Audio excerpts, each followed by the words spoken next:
언제든 긴장은 다시 불거질 수 있겠지? 안 도와줬더라고요. 트럼프 눈치를 볼 수밖에 없는 상황이었거든. 결국에는 또 관세네요.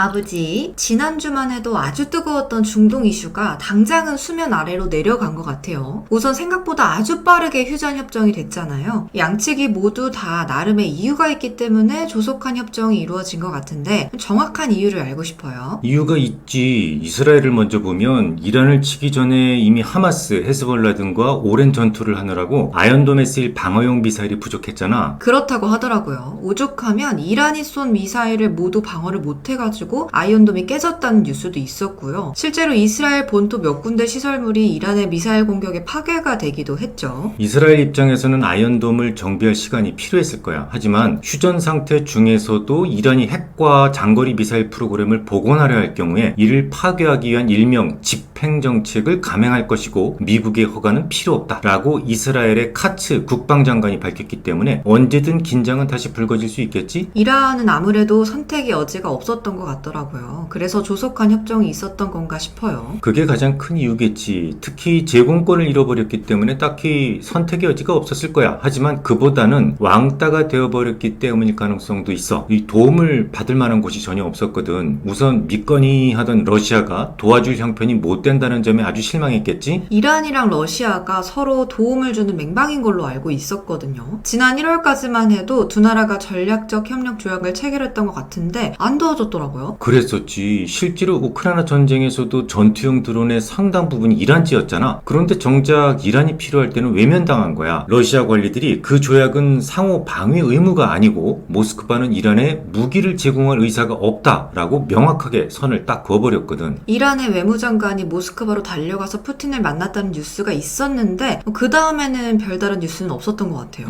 만나면 뭐 하겠어. 하소연해봐야 따뜻한 위로의 말밖에 더 해주겠어? 러시아도 아무래도 우크라이나랑 전쟁을 하면서 누구를 도와줄 여력은 없었을 것 같아요. 중국도 미국의 공격을 국제법 위반이라고 하면서 강력하게 비난을 했다는 소식이 있었는데 그것도 결국에는 말뿐이었던 것 같죠. 중국도 말만 그렇게 하고 뭐 딱히 도움을 주진 않았어. 심지어 레바논의 헤즈볼라나 하마스마저도 이미 이스라엘군에 크게 타격을 받아서인지 미동도 못했거든. 유럽에서 바른 소리 하기로 유명한 프랑스도 이번엔 아주 조용했던 것 같은데 프랑스마저도 그렇게 입 꾹 닫고 있는 이유가 뭐였을까요? 트럼프 눈치를 볼 수밖에 없는 상황이었거든. 유럽은 트럼프가 최소한 네덜란드 헤이그에서 열렸던 나토 정상회의에서 미국이 2차 세계대전 이후 약속했던 러시아의 팽창주의 저지 의지를 여전히 지키겠다라는 확답을 원하고 있는 상황이었잖아. 뭐 갖은 아부를 떨면서 트럼프를 잔뜩 띄워주고 국방비를 GDP의 5%까지 올리겠다는 약속을 하고 난 뒤에야 트럼프는 방위조약에 대해 유효하다 라고 발언했단 말이야. 나토 얘기를 하자면 또 할 말이 많지만 이번 나토 회의는 거의 트럼프를 위한 쇼가 아니었나 싶더라고요. 아무튼 그러니까 유럽이 미국한테 명확히 바라는 게 있는 상황인데 걷다 대고 미국의 폭격에 대해서 반대한다고 발표하는 게 어려웠던 거네요. 그렇지. 아무튼 아빠 개인적으로는 아직 전쟁이 끝났다고 생각하지는 않는데 하지만 이란과 이스라엘 간의 전쟁은 당분간은 수면 아래로 내려갈 공산은 크다는 생각이야. 뭐 양측 모두에게 시간이 필요할 테니까 말이야. 그렇다면 결국 시장은 다시 경제지표와 7월 9일로 예정된 미국의 상호관세 유예안의 종료 시점에 관심을 두기 시작할 것 같은데요. 백악관에서는 종료 시점이 가변적이라고 했고 특히 스콧 베센트 재무장관도 9월 노동절 이전까지 협상을 완료할 수 있다면서 기한 연장 가능성을 넌지시 던졌어요. 그래서 주말장도 올라서 마감이 된 거겠죠. 그렇기는 한데 이 탁코라는 단어를 싫어하는 트럼프 입장에서는 이 본보기 차원에서 몇몇 국가나 새로운 품목관세를 올리는 등의 돌발 행동을 제기할 가능성은 있어. 지난 주말에 트럼프가 캐나다와 모든 무역 협상을 즉시 중단한다고 말을 하는 바람에 또 잘 오르던 증시가 장중에 잠시 하락 전환되는 모습을 보이기도 했잖아요. 그러면 7월 9일 전후로는 경계감을 좀 높일 필요도 있겠네요. 그렇지. 또 기준금리 인하 관련돼서 연준 의원들의 발언이 엇갈리는 상황이다라는 점에 주목할 필요가 있어. 중도 매파에 속해 있던 월러 연준 이사나 강성 매파였던 보먼 연준 부의장은 7월 금리 인하 가능성을 언급했지. 요즘에는 이 매파와 비둘기파가 서로 역할을 바꾼 것 같다는 생각이 들 정도인데요. 이 파월 의장과 윌리엄스 뉴욕 연은 총재는 관세에 따른 인플레이션 둔화 여부를 확인해야 한다고 주장을 하고 있고 오히려 금리 인하에 반대했던 인사들이 금리 인하를 주장하고 있어요. 연준 인사들의 발언이 매파와 비둘기파의 역할까지 바꿔가면서 이렇게 갈린 적이 있었나 싶어요. 글쎄 내 기억에는 없어. 이렇게 혼란스러운 상황에 대해서 파월은 관세에 대한 경험이 없기 때문에 연준 인사들의 생각이 갈려있다. 뭐 이렇게 발언한 적이 있어. 결국에는 또 관세네요. 그렇지. 두 진영 모두 같은 의견도 있었는데 데이터 의존적이다라는 말에 대해서는 어느 정도 같은 생각이었어. 그러니까 경제 지표 결과에 따라서 생각을 바꾸겠다는 말이 되겠지. 그런 의미에서 바로 이번 주에 발표될 주요 경제 지표로 넘어가 볼게요. 이번 주에는 중요도가 높은 경제 지표가 두 개 있는데요. 6월 미국 ISM 제조업 지수가 7월 1일, 6월 미국 고용 보고서가 7월 4일에 예정되어 있네요. 일단 이번 경제 지표에서는 명백하게 bad is good, good is bad 장사가 나타날 것으로 보여. 연준 인사들이 데이터 의존적이라고 말을 했기 때문에 지표가 양호할 경우에는 금리 인하 기대감이 축소되면서 주가에 오히려 부정적일 수 있고, 반면에 경제 지표가 둔화될 경우에는 금리 인하를 지지하면서 시장이 강세를 보일 거다라는 말씀이죠. 그렇지. 우선 ISM 제조업 지수에 대해서 말해볼까? 트럼프 행정부의 관세 정책 초기 국면에서 미국 기업들의 수익성이 악화된 것으로 추정되고 있어. 2025년 4월부터 5월까지 미국 정부의 관세 수입은 직전 6개월에 두세 배 증가한 반면에 상반기 소기업들의 실제 가격 인상은 거의 없었거든. 그러니까 이 미국 기업들이 관세 부담을 거의 대부분 감당하고 아직은 소비자들에게 전가하지 않았다는 거잖아요. 그 관세 부담을 몽땅 기업들이 감수를 했다면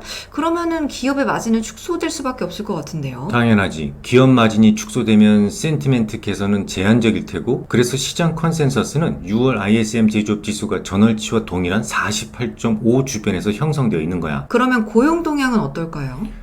이 고용 동향이 분석이 살짝 좀 복잡해졌어. 이 관세 불확실성과 불법 이민자 단속이 강해지고 있기 때문인데, 특히나 제3국으로 불법 이민자를 추방하기 열흘 전에 통보하고 이의를 제기할 기회를 주도록 요구했던 매사추세츠 연방지방법원의 판결을 연방대법원이 뒤집어 버렸잖아. 그랬죠. 지방법원에서는 정부가 추방 대상자들이 박해나 고문의 위험이 있다고 주장할 기회를 주지 않으면 정부가 이들을 제3국으로 추방할 수 없다고 하면서 이런 절차를 만드는 조치는 미국 헌법에 근거하고 있다고 판결을 한 적이 있는데요. 하지만 대법원에서는 대법관의 정치 성향에 따라서 찬성 6, 반대 3으로 갈려서 판결이 나왔더라고요. 결국 트럼프 1기 때 트럼프가 임명했던 보수 성향의 대법관들이 효력을 발휘하기 시작한 거야. 보수 성향의 대법관 6명이 몽땅 지방법원의 명령이 대통령의 권한을 침해한다는 행정부의 주장을 받아들인 거니까 말이야. 이번 대법원 판결이 나오면서 이 트럼프의 초강경 이민 정책이 탄력을 받게 될 것 같아요. 게다가 트럼프 행정부가 주장하는 것처럼 범죄를 저지른 불법 이민자를 추방하는 것에 대해서는 미국 시민들의 80% 이상이 찬성하고 있다고 하죠. 미국 시민들의 찬성 비율도 압도적으로 높고 대법 판결까지 났으니까 트럼프가 폭주 기관차처럼 달릴 수도 있겠어요. 하지만 문제가 좀 있어. 불법 이민자라고 해서 모두 다 범죄자는 아니잖아. 오히려 미국 고용시장에서 불법 이민자의 비율은 약 5%로 추정되는 등 미국 경제에 크게 기여하고 있었단 말이지. 특히 농업, 건설, 식품 가공처럼 이른바 3D 업종에 속하는 직업에 대해서 백인들은 취업을 꺼리고 있었기 때문에 당연히 노동력이 절대 부족하고 그 공백을 불법 노동자들이 메우고 있었던 실정이었다고. 실제로 농업 노동자의 대략 40%가 불법 이민자로 추정이 된다고 하더라고요. 그래, 이 40%라면 엄청난 비율이고, 근데 단속이라는 게 늘 이렇게 높은 비율을 가진 곳부터 들이닥치다 보니까 이미 강력한 불법 이민자 단속으로 위축된 사람들이 농사일을 거부하기 시작하면서 농장주들은 일손을 구하는데 어려움을 겪기 시작했어. 협회 차원에서도 구인의 어려움을 겪고 있고, 또 일할 사람이 없으면 농축산물을 수입해야 되기 때문에 이는 식량 안보를 위협한다면서 트럼프에게 강력하게 어필하고는 있지만, 트럼프 정부의 이민 정책은 아직까지는 요지부동이야. 캘리포니아 대학에서 대규모 추방이 캘리포니아주 경제에 미치는 영향을 분석했는데요. 이민자의 비율이 가장 높은 캘리포니아주는 전체 인구의 27%가 이민자인데 전체 이민자 1,060만 명 중에 대략 228만 명이 불법 이민자라고 해요. 이건 캘리포니아주 전체 이민자의 5분의 1, 캘리포니아주 전체 노동자의 8%에 해당하는 수치인데요. 이들 중 3분의 2가 캘리포니아주에 10년 이상 거주했고 44%는 20년 이상 거주하는 등 불법 이민자는 오랜 기간 동안 안정적으로 캘리포니아주 경제에 기여해온 거죠. 만약 이들을 모두 추방한다면 캘리포니아주 농업 GDP는 무려 14%나 감소하는 것으로 평가가 되고 있는 상황이라고 해요. 건설업도 입장은 비슷해. 이민자의 노동 공급이 축소되면 임금과 물가 상승 압력을 높일 것이다라고 전망되고 있어. 일손이 부족한 농장에서의 임금이 오르면서 과일과 채소를 중심으로 가격이 오르고 식품 가격을 5에서 6% 인상시킬 것이다라는 분석도 나왔는데, 아무튼 결론적으로 이 트럼프의 이민자 추방 정책은 물가를 중기적으로 올릴 수 있을 거야. 또한 3D 업종에 대한 노동 공급에도 문제가 생길 수 있겠지. 구직 희망자가 줄어들면서 실업률은 오히려 좀 안정될 수도 있겠지만, 노동 공급이 줄어드는 환경에서 기업들은 기존 인력을 최대한 유지하려 할 거야. 그러니까 해고율은 좀 작아지겠지. 하지만 동시에 신규 고용에도 신중한 모습이 강화될 것으로 보여. 이래서 아까 고용시장 분석이 좀 복잡해졌다고 말씀을 해주신 거네요. 아무튼 주말에 발표될 비농업 고용에 대한 블룸버그 컨센서스는 11만 6천 명 정도로 추정되고 있는데요. 전월치였던 13만 9천 명을 하회할 것으로 전망되고 있는 거죠. 그렇지만 아까도 말했듯이 노동시장의 점진적 위축은 오히려 연준 위원들의 금리 인하 기대치를 높일 수 있기 때문에 부정적으로 작용하지는 않을 것으로 보여.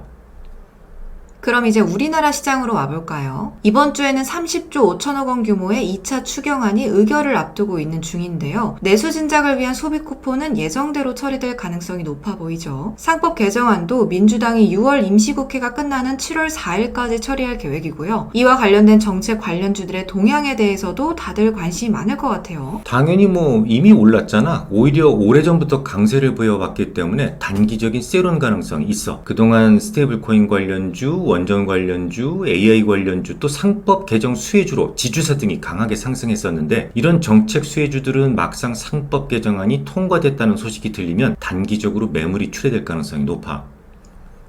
이어서 7월 4일에는 삼성전자 실적 가이던스 발표와 더불어서 실적 시즌이 시작되죠. 현재 한국 시장은 펀더멘탈 개선보다는 새 정부에 대한 기대치, 즉 허니문 랠리의 성격을 가졌기 때문에 이 실적이라는 성적표 발표를 앞두고 딱히 개선되지 않은 시장 펀더멘탈이 다소 불편하게 작용할 수도 있을 거야. 다만 한국 증시의 풍부한 유동성 환경은 혹여 조정을 보이더라도 짧게 지나갈 가능성이 높다는 생각이야.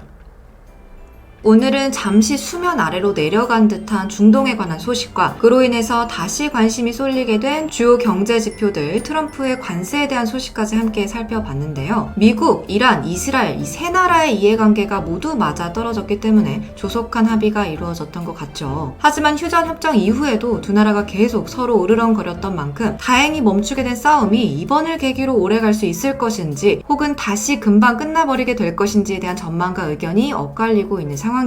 우선은 더 피해가 커지기 전에 잠시 멈춰서 수면 아래로 내려갔다는 것만으로도 다행이라고 생각을 합니다. 그만큼 이번 주에는 발표될 주요 경제 지표들과 트럼프의 관세 놀이가 어떻게 될지에 대해서 더욱 주목해볼 필요가 있겠죠. 그럼 오늘은 여기까지만 하고 마무리하도록 하겠습니다. 유익한 시간 되셨길 바라고요. 다음 시간에도 유익한 이야기 나누고 싶으시다면 좋아요, 댓글, 구독, 알람까지 아시죠? 그럼 안녕!